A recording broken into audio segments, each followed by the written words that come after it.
Assalamualaikum warahmatullahi wabarakatuh. Hari ini saya akan lanjutkan materi pertemuan ke-8, yang dimana dimulai dari pekan setelah UTS, itu kita akan masuk pada bahasan tentang reaktor. Jadi untuk pertemuan 8 kali ini, saya akan membahas terlebih dahulu tentang jenis-jenis reaktor. Jadi pertama saya akan memberikan definisi dari reaktor. Reaktor itu adalah suatu unit tempat terjadinya reaksi kimia dari reaktan menjadi produk dan dioperasikan pada kondisi operasi tertentu. Jadi reaktor ini merupakan salah satu unit yang cukup penting dalam suatu proses karena di reaktor itu merupakan tempat terjadinya konversi reaktan menjadi produk. Kemudian untuk jenis-jenis reaktor itu secara umum ada 3. Yang pertama itu ada reaktor batch, kemudian berikutnya ada reaktor alir. Nah, untuk reaktor alir ini ada yang sifatnya steady dan ada juga yang unsteady, ya. Untuk yang kondisinya steady state, itu contohnya adalah reaktor plug flow atau reaktor alir pipa dan juga yang mixed flow. Jadi untuk yang plug flow ini tanpa adanya pengadukan, sementara untuk yang mixed flow ini ada pengadukan di dalam reaktor. Kemudian yang ketiga tadi ada reaktor alir yang kondisinya unsteady atau bisa juga kita katakan sebagai reaktor semi batch. Nah, nanti untuk kita memilih mana reaktor yang akan digunakan itu nanti tergantung pada jenis reaksi dan juga kapasitas yang kita inginkan. Pertama, kita akan membahas terlebih dahulu tentang reaktor batch. Jadi untuk reaktor batch ini bisa dilihat pada gambar di sini, ya. Di sini menunjukkan bahwa tidak ada aliran yang masuk dan keluar, ya. Kemudian di sini ada pengaduknya. Nah, jadi reaktor batch ini umumnya dimodelkan sebagai reaktor dengan pengaduk ya, atau reaktor tangki berpengaduk. Untuk prosesnya, reaktan itu mula-mula dimasukkan sekaligus ke sebuah wadah atau sebuah unit ya, yang dilengkapi dengan sistem pengadukan. Nah, jadi di sini bisa kita lihat di unit ini, sini sudah dimasukkan reaktannya. Ini reaktannya sudah dimasukkan semua, kemudian ketika reaksi tersebut dijalankan, ini akan dilengkapi juga dengan pengadukan. Ya. Kemudian reaksi tersebut dibiarkan berlangsung selama periode waktu tertentu sampai dicapai konversi yang diinginkan. Nah, jadi di dalam reaktor batch ini uh, selama prosesnya itu tidak ada aliran yang masuk dan keluar, tapi reaktan maupun produk yang udah terbentuk itu tetap dibiarkan di dalam reaktor sampai nanti akhirnya tercapai konversi yang diinginkan. Nah, di sini makanya saya tuliskan bahwa pada reaktor batch itu tidak terdapat aliran masuk dan aliran keluar, baik itu reaktan maupun produk ketika reaksi berlangsung. Nah, untuk reaktor batch ini kondisinya adalah unsteady. Kenapa unsteady? Karena komposisi senyawa yang ada di dalam reaktor itu dia berubah terhadap waktu. Jadi kan nanti seiring dengan bertambahnya waktu reaksi, lama-kelamaan kan konsentrasi reaktannya berkurang, kemudian juga konsentrasi produknya bertambah, itu kan menunjukkan bahwa konsentrasi senyawa atau komposisi senyawa yang ada di dalam reaktor itu dia berubah-ubah seiring dengan berjalannya waktu. Maka dari itu kita bisa katakan bahwa kondisi tersebut adalah unsteady. Kemudian di sini ada beberapa poin terkait dengan kelebihan dan kelemahan dari reaktor batch. Untuk kelebihan reaktor batch itu pertama konstruksinya sederhana. Kemudian pengambilan datanya dapat dilakukan dengan mudah untuk reaksi isotermal pada volume yang konstan. Selain itu juga konversinya tinggi. Sementara untuk kelemahannya, ya. Reaktor batch ini hanya cocok untuk reaksi yang homogen. Jadi dia kurang cocok untuk reaksi yang heterogen. Kemudian biayanya relatif tinggi untuk per batch-nya dan reaktor batch ini tidak cocok untuk produksi skala besar. Jadi biasanya reaktor batch ini lebih cocok digunakan untuk produksi yang skala kecil. Kemudian reaktor yang kedua itu adalah reaktor alir tangki berpengaduk atau yang biasa disingkat dengan RATB. Nah, RATB ini sering disebut juga sebagai Continuous Stirred Tank Reactor atau CSTR. Ya, jadi nanti kalau ada istilah CSTR itu sama aja dengan RATB. Ya. Nah, untuk prosesnya ini kita bisa lihat di gambar di sini. Untuk RATB ini ada aliran yang masuk ya, dan ada aliran yang keluar di sini. Nah, jadi di sini maksudnya adalah reaktan dimasukkan secara kontinu ke dalam reaktor. Ya, jadi dari sini ini reaktan masuk ke dalam reaktor. Nah, kemudian pada saat yang bersamaan ada hasil reaksi yang dikeluarkan juga secara kontinu. Nah, jadi sambil reaktannya dimasukkan ke dalam reaktor, pada saat yang bersamaan ada juga produk atau hasil reaksi yang dikeluarkan dari dalam reaktor. Ini juga dilakukan secara kontinu. Jadi bisa dilihat di sini untuk RATB itu ada aliran masuk dan aliran keluar secara kontinu. Ya. Kemudian, nah untuk susunannya, jadi RATB ini tidak selalu dia digunakan satu unit gitu. Jadi bisa juga RATB ini disusun secara seri maupun paralel. Nah, kemudian untuk kondisi steady, nah apabila nanti kalau misalnya reaksi di dalam RATB ini kondisinya steady, itu menunjukkan bahwa laju alir masuknya, jadi laju alir yang di sini ini sama dengan laju alir yang keluar. Itu menunjukkan bahwa kondisinya adalah steady. Nah, kemudian sedikit tambahan, di sini kita bisa lihat bahwa untuk RATB, kan sudah jelas dari namanya ya, dia berpengaduk, itu artinya ada sistem pengadukan juga di dalam reaktor tersebut. Nah, jadi karena dengan adanya pengadukan tersebut, konsentrasi senyawa yang ada di dalam reaktor ini, ya, ini seragam di seluruh bagian reaktor. Ya, jadi nanti ketika kita mengambil produk dari sini, maka konsentrasi produknya ini akan sama dengan konsentrasi larutan yang ada di dalam reaktor. Nah, jadi asumsi yang paling sering digunakan itu adalah konsentrasi larutan di dalam reaktor ini sama dengan konsentrasi di bagian keluaran. Ya, itu tadi karena ada sistem pengadukan yang menyebabkan konsentrasi senyawa di dalam reaktor ini semuanya di seluruh bagian reaktor ini adalah seragam. Kemudian untuk kelebihan dan kelemahannya, untuk kelebihan RATB itu dia lebih mudah untuk kita mengendalikan temperaturnya. Kemudian untuk biaya konstruksinya juga murah.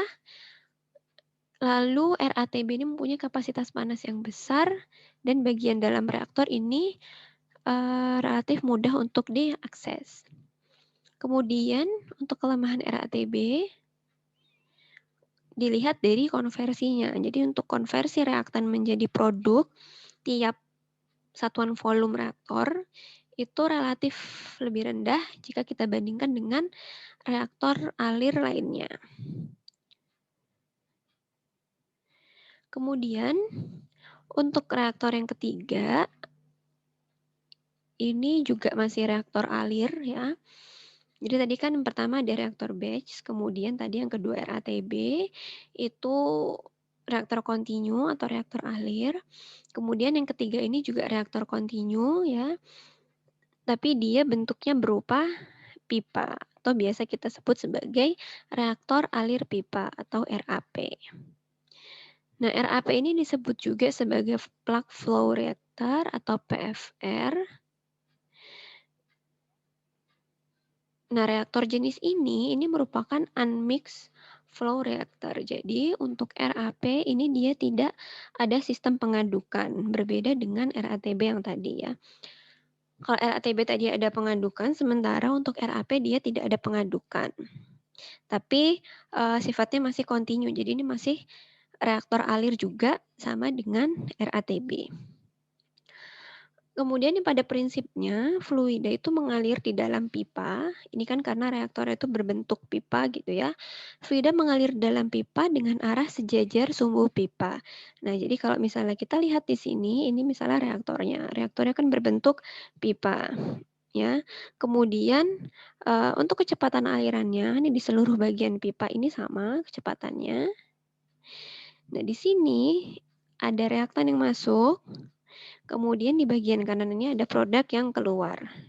Nah, jadi bisa kita bayangkan nanti seiring reaktan ini melewati reaktor, berarti kan di bagian ujung kanan ini konsentrasi produknya itu akan lebih besar dibandingkan di bagian sebelah kiri ya. Jadi kalau misalnya kita bayangkan itu pasti nanti konsentrasi senyawa di tiap posisi dari reaktor ini akan berbeda-beda ya. Di mana yang di sisi kiri ini pasti masih banyak reaktannya, sementara nanti semakin jauh dari titik masuk itu nanti konsentrasi produknya yang semakin besar. Jadi ini juga merupakan perbedaan dengan RATB. Kalau misalnya RATB tadi senyawa atau larutan di seluruh bagian reaktor itu kan konsentrasinya sama karena dia ada pengadukan. Sementara kalau misalnya RAP ya, ini konsentrasi senyawa di tiap posisi reaktor ini akan berbeda-beda. Ya, jadi misalnya antara posisi yang di sini, posisi yang di sini, itu nanti konsentrasinya akan berbeda-beda. Jadi itu sedikit gambaran untuk reaktor alir pipa. Nah, tadi kan kita udah belajar reaktor batch, reaktor RATB, dan RAP. Nah, ketiga reaktor tersebut yang nanti akan kita bahas lebih mendalam, insya Allah nanti di pertemuan-pertemuan berikutnya, nanti kita akan lihat juga bagaimana perhitungannya. Jadi nanti kita bisa memperkirakan berapa volume yang diperlukan misalnya untuk mencapai konversi tertentu, atau kita bisa juga menghitung konversi yang dapat dicapai di dalam reaktor, kurang lebih seperti itu. Berikutnya ini ada sedikit tambahan untuk jenis reaktor yang lain, yaitu reaktor semi-batch. Jadi ini bisa dilihat di gambar sini, untuk reaktor semi-batch ini hampir sama dengan reaktor batch dan juga RATB. Tapi kalau tadi reaktor batch tidak ada aliran masuk dan keluar, nah untuk reaktor semi batch ini tetap ada aliran masuk, ya, tapi di sini tidak ada aliran keluar.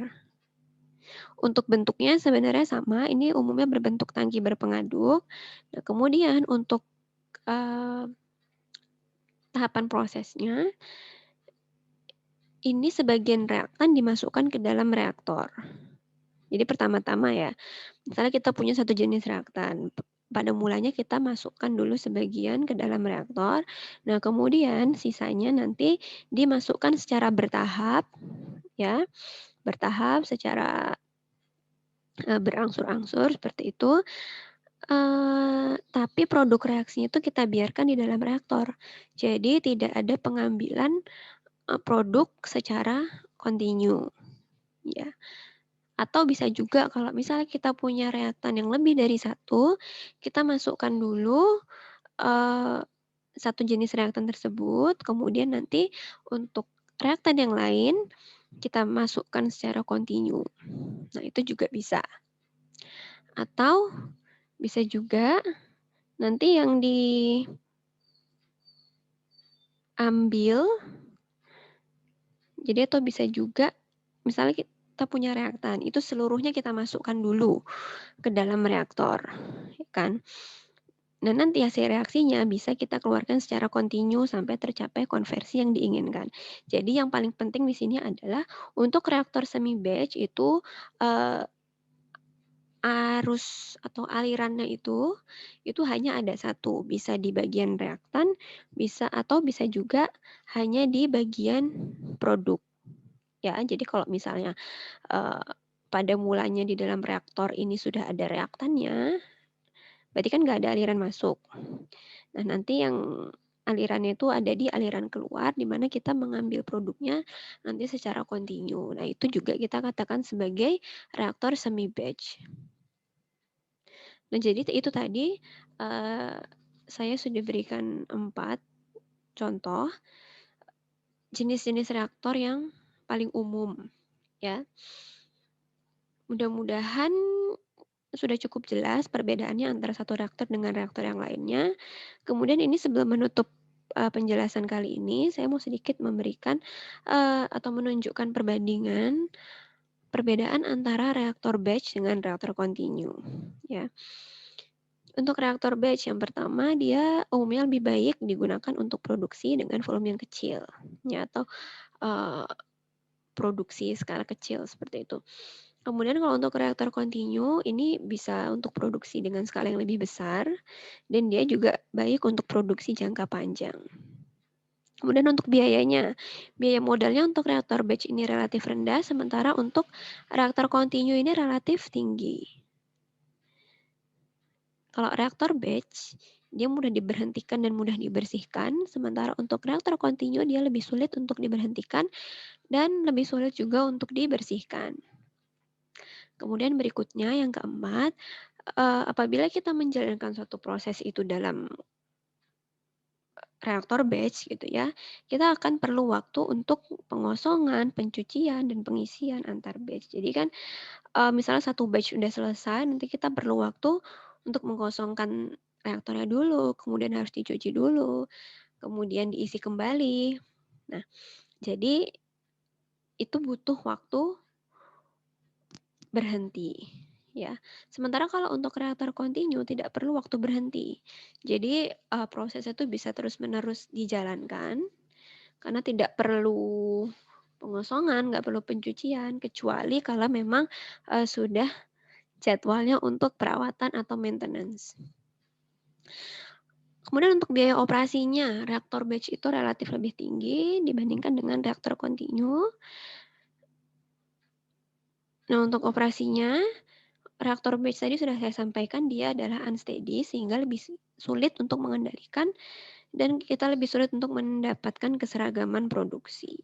Kalau misalnya reaktor kontinu itu kan umumnya, bisa dioperasikan secara steady ya, kondisinya bisa steady state, jadi lebih mudah dikendalikan dan kita bisa lebih mudah untuk mendapatkan, eee, keseragaman produksi atau produk yang seragam. Nah, jadi itu aja penjelasan dari saya terkait dengan jenis-jenis reaktor. Eee, Insyaallah nanti mulai minggu depan, maksud saya untuk pertemuan berikutnya, kita akan lebih membahas lebih detail untuk masing-masing reaktor ya, khususnya untuk reaktor batch, RATB, dan RAP. Nah, untuk penjelasan hari ini, saya rasa cukup. Sekian dari saya. Wassalamualaikum warahmatullahi wabarakatuh.